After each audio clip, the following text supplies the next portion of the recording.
Han, kabala yung hininga mong damit. Salamat, Han, ha. Balik ko rin agad. Anniversary lang talaga ng store namin. Excuse me, bill na ako.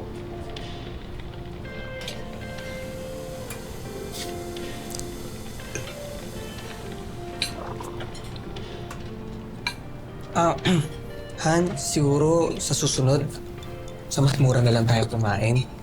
Special naman tong araw na to eh. Mansari kaya natin. Eh, alam mo naman na may pinag-iipunan ako, di ba?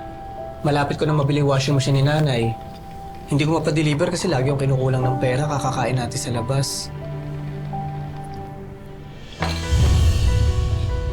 Teka nga lang, umamin ka nga sa akin, ha?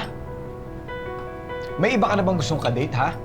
Kasi pati itong mga kinakainan natin, kine-question mo. Eh noon, okay lang naman sa'yo, di ba? Bakit biglang nagbago ka na? Hindi ako nagbago. Ikaw. Napakasiloso mo.